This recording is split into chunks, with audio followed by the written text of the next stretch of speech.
क्या आपके साथ कभी ऐसा हुआ है कि आप जिस चीज़ के लिए प्लानिंग करो, प्लानिंग कभी सक्सेसफुल नहीं होती लेकिन अचानक वो चीज़ हो जाती है? जी हाँ, आज हमारे साथ यही हुआ है।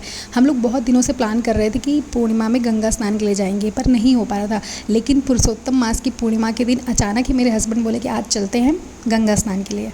क्योंकि सुबह से कोई प्लान नहीं था इसलिए लेट हो चुका था, लेकिन फिर भी मेरे हस्बैंड ने कहा तो हम तैयार हो गए। साथ में मेरे कान्हा जी भी मेरे साथ तैयार हो गए, क्योंकि हमारे कान्हा जी ने बहुत दिनों से गंगा स्नान नहीं किया था। तो मैं, मेरे हस्बैंड और हमारे कान्हा जी, हम तीनों निकल गए इन सुंदर रास्तों से गंगा स्नान के लिए।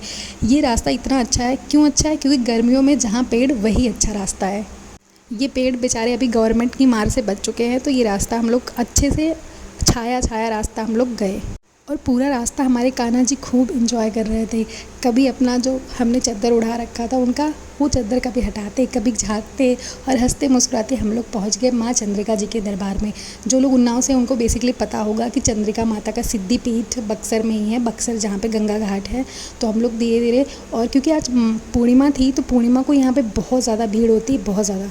आप लोग खुद ही देख सकते हो। और यहाँ की मार्केट भी बहुत अच्छी है। अगर आपको कुछ भी परचेज़ करना हो रिलेटेड, चूड़ियाँ वगैरह यहाँ पे बहुत अच्छी मिलती हैं। खिलौने तो अच्छे मिलते ही हैं, साथ में भगवान जी की मूर्तियाँ और पीतल के जो आइटम्स पूजा के वाले होते हैं ना, घंटी और ये सभी बहुत अच्छा मिलता है।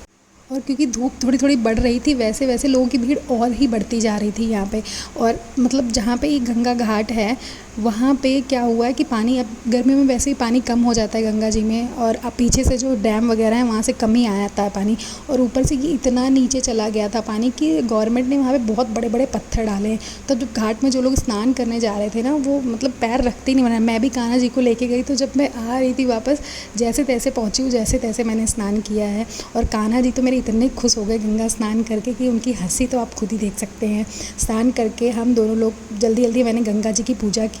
गंगा जी की पूजा भी की जाती है सबसे पहले, आपको पता होगा। फिर उसके बाद हम लोग गए मंदिर के अंदर, जो हमारी सिद्धिपीठ चंद्रिका माता हैं उनकी पूजा के लिए।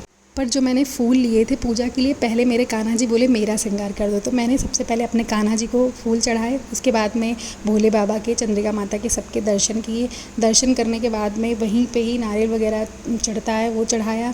और ये दर्शन करने, इतने अच्छे दर्शन थे वहाँ पे, मतलब भोले बाबा इतने सुंदर सजे हुए थे कि मन मोहित हो जाता है। फिर उसके बाद दर्शन करने के बाद हम लोग फटाफट, क्योंकि 10 बज चुके थे, बहुत ज़्यादा धूप बढ़ चुकी थी, हम लोग वापस फटाफट घर आए। फिर मेरे हस्बैंड बोले कि आज कुछ हल्का खाएंगे, तो मैंने ढोकला बनाया। ढोकला बनाने के बाद लंच तो हो गया था ढोकले से। देन मैंने बनाई कद्दू की सब्जी, पूड़ी, क्योंकि आज पूर्णिमा थी। और शाम को डिनर में हम लोगों ने सिर्फ फ्रूट्स खाए। तो वीडियो अच्छा लगा तो लाइक कर दीजिएगा।